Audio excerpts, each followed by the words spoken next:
Spencer Riley joins us now, VFL center. Congratulations on the win, Spencer. How are you?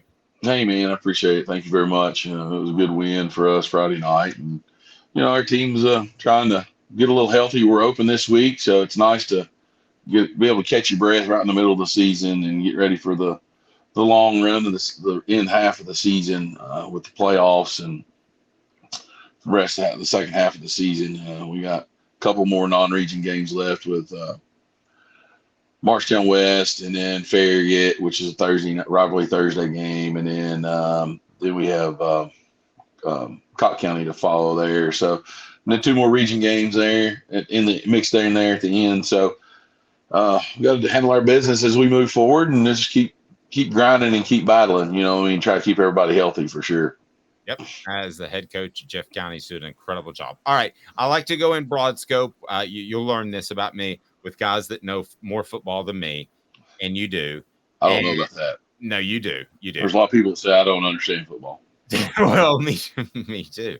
But they're wrong about you. So just big picture, broad scope, what did you see on Saturday? Why were the Vols seemingly fighting and clawing and scrapping just to stay in the game from the get?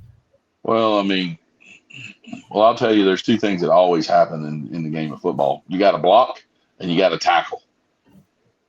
We didn't do neither one of those very well. You got to do those two things to have a chance. And I don't think we did a very good job of that in the first half, which put you behind the 8 ball. We didn't make some plays down the field. We had some costly penalties at times. Felt like we were penalized every time we had a good chunk play, explosive play. I thought some I didn't think the game was officiated very well on either side of the ball.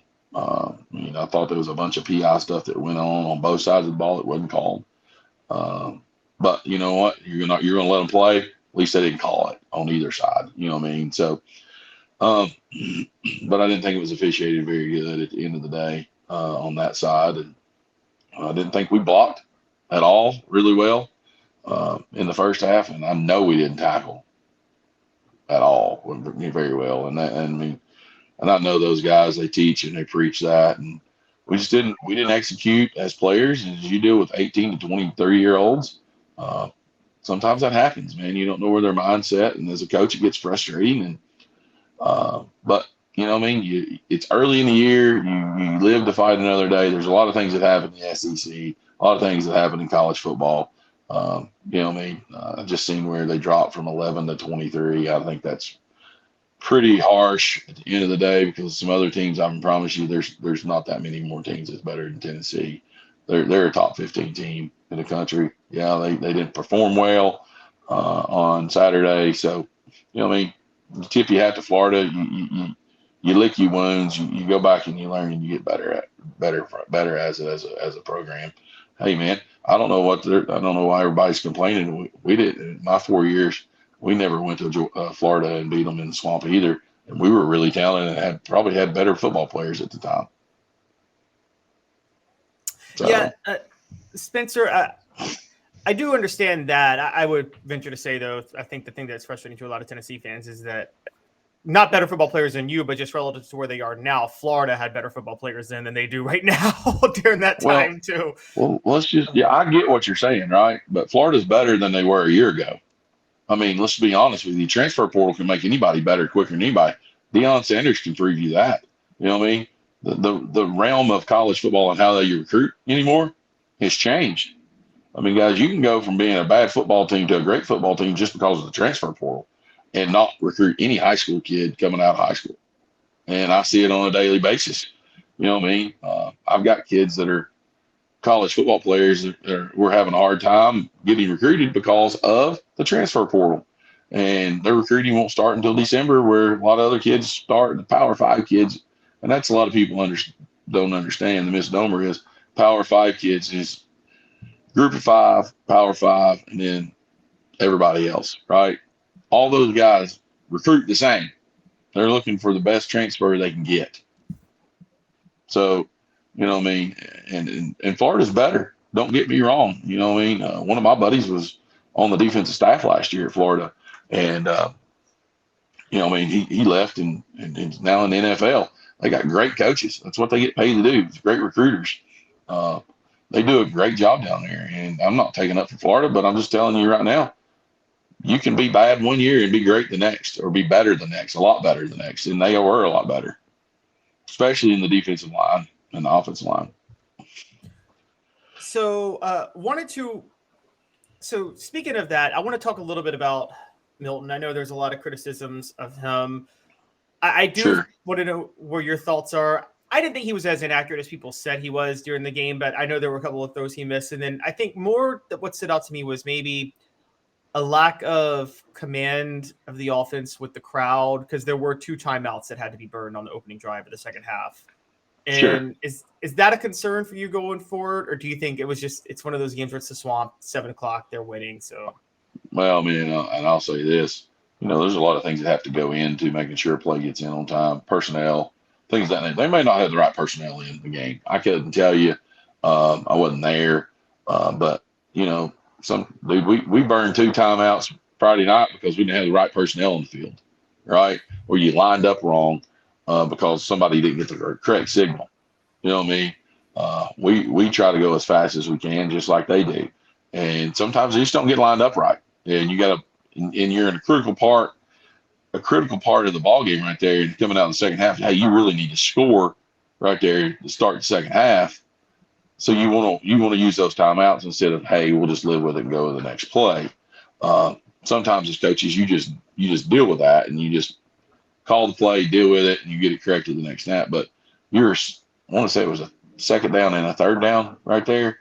Maybe even first down. I don't remember. But I think there were 2 big play opportunities there for us that we needed to get in get everything lined up, ready to go try to execute. So I don't think it's Joe Milton's fault. I don't think it's only Joe Milton's fault, but he is the quarterback. He is the voice. He's got to get everybody lined up and going in the right direction. Spencer, when you heard about that players meeting that we broke it off the Hook Sports last Sunday, was that a red flag to you, or was that a good thing, or was it like a let me see what happens? I'll be honest with you, player only meetings are only as good as as you want them to be. You know what I mean? And it depends on. I mean, I don't know these kids that well. A player only meeting to me was like, look, man, why are we meeting? We know what we did wrong. We gotta go correct it. We're gonna hold each other accountable. Let's move forward, and let's handle our business as we know how to, as young men and young athletes. Yep. And here's one of the things about Joe Milton that I think people need to remember, and I've been told that they would never, ever make the change to Nico. And I'm not implying that they should either, Spencer, but they would never make that change because they think so much of him, not just from an athletic standpoint, but also from a leadership standpoint. And that's something as a coach. I mean, if you got 2 guys you think are completely equal, and one guy's a great leader and the other guy's not, who you want to go with as a head coach? I'm definitely going with the leader. You know what I mean? The character and the leadership part of the piece to me is the most important thing that I can ask for. I've dealt with that in the past and had to make those decisions. I definitely agree that the leadership and the character piece is the most important part, because you can manage the game with a lesser athlete at quarterback. You know what I mean? Joe Milton's not a lesser athlete by no means. Right. You know what I mean? I'm not saying that on him, but you know what I mean? In our case, you know, you can deal with that.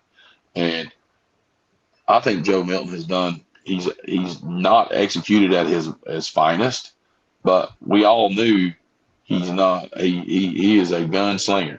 He's going to throw it down the field and we're going to go get it. The intermediate and the short part necessarily is not his best part of his game. That's something that he can develop and continue to develop over the years as he continues to play this great game we get to play and get to coach. I don't know. Look, man, I've watched Nico a little bit, but I'm going to tell you right now, there's nothing like playing in front of 100,000 people and not knowing what you're doing. You're moving a mile, and the speed of the game is so much faster from high school to college. It's not even funny because let's just be honest. In the SEC, it's like playing It's like playing a semi-professional league, anyways, because most of these cats are going to be NFL and play anyways. So I don't know about Nico. You know what I mean? I think he's going to be a good player at Tennessee. I don't know if he's ready to do this day in and day out, and maybe he will. Maybe he will be, and hopefully, when he gets his opportunity, he seizes the moment and he runs with it. But I think Joe Milton's the guy, and I think he should be the guy from here moving forward. Spencer's appearance brought to you in part by Campbell, Cunningham, Taylor, and Hahn. Enjoy life better when you see better. Local vision service for LASIK, cataract surgery, and regular eye examinations. Go to ccteyes.com. Look at me. I have LASIK, and I can see just fantastic. And look at the love that Spencer's getting on the message board. Oh, my gosh, you're one of my lights are out again. Oh, that's all right. You got to move around and get those motion lights on. Spencer Riley, oh, my gosh, you're one of my favorite, my all-time faves.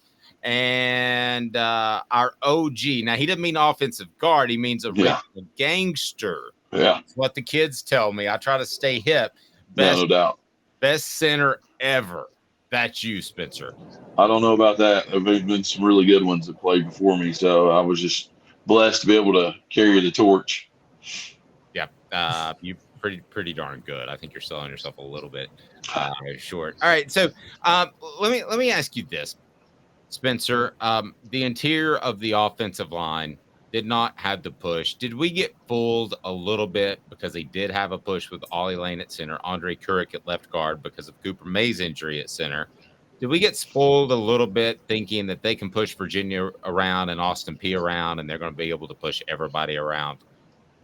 I mean, at the end of the day, you know, it's different now. You're not playing those guys on that you played Saturday. You're going to have a chance to be in the NFL guys. I don't know if those other guys that we've played from Virginia and Austin Peay will have an opportunity to be NFL defensive tackles. You know what I mean? I don't know that part of it, but you know what I mean? I didn't think we've communicated very well. If you're not being able to communicate very well up front, you struggle. It makes you look like you're not very good. And I think that's big. I think that's a big key for Tennessee is they got to be able to communicate in a fast, chaotic environment. And I don't think we did that very well. Spencer, is that a long-term issue, or do you think that's something that'll get better when, say, Cooper Mays comes back because he's just more experienced at playing center? Well, I mean, let's just be honest. You got to be fairly smart to play center in their offense, and you got to get people in the right direction. You got to make your calls, and you got to move fast. You got to know what all five guys do. If you don't, it's hard to make those adjustments on the run and on the fly. You know, a guy has a little bit more playing experience at center. He gets used to that. He just does that it's just natural to him, right? If you've never truly been a center, and I've been through those experiences, guys, and I know how they feel as a center as you try to figure it out on the run. And I mean, I don't know how much. Let's just be honest with you. I don't know how much difference Cooper Mays is going to make if he would have made much difference in the Florida game. I'll just be honest with you. I don't know. That's something we won't have any answers to. You know what I mean? And if he's not healthy, don't play him. I mean, if you got guys that are healthy, play them. I mean, they've got enough guys. They got enough talent in the offensive line to play guys that are that are not hurt. And you know what I mean? But again, at the end of the day, if you're hurt, there's a difference between hurt and injured. You know what I mean? But if you just got nagging stuff, go play. It's what college football is about, man. I mean, you're beat up, and you're sore, and you're tired, and that's it. You know what I mean? I know a lot of guys that's played with broken bones and tore tendons and muscles and stuff like that, and you just dealt with it, and you went on about your business. You didn't go out and worry about things. You just did what you had to do to make it work day in and day out. Yeah, I can tell you this, and I haven't shared the injury out of respect for who told me this. But you know, it is something that could get re-injured and could be potentially season ending. So Sure. and I got frustrated by some people. I got really frustrated actually because you guys as football players are a heck of a lot tougher as a rule of thumb than us that sit here and talk about it. And I believe in my heart of hearts that Cooper Mays, had he felt able to play, would have played, no question. In some ways, he reminds me of you, Spencer. You guys are both tough. And the other thing I'll say is that I don't think Josh Heupel helped him because I don't think they really thought he was going to play last week when Josh Heupel says expects to play on a Thursday and they dress him. I felt like that was a bit of a charade that by accident on Heupel's part put Cooper in a bad light. That to me was frustrating. Well, I mean, with the way the NCAA and the SEC, with the way the leagues are trying to make everybody give a mandatory injury report, you know what I mean?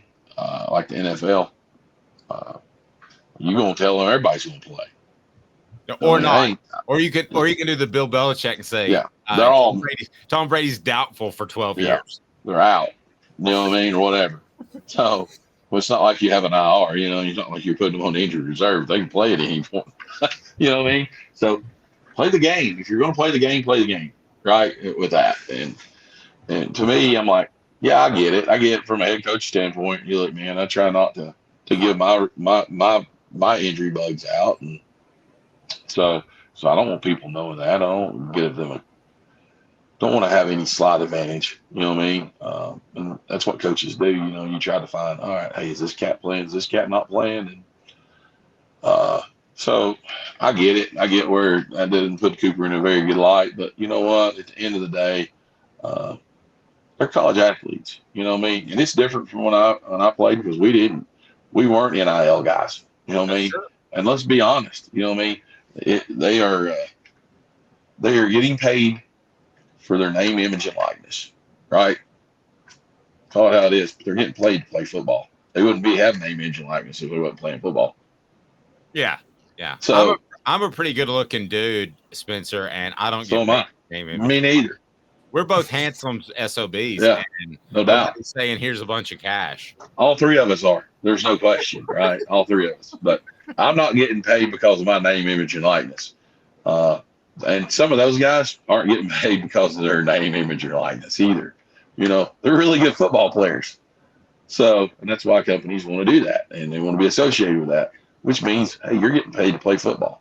So play, and you end up making more money. Make plays, you make more money. If you don't make plays, you don't make more money. I mean, that's the way college football is today. And I get it. And I don't care if they get paid or not. I thought we all should have got paid.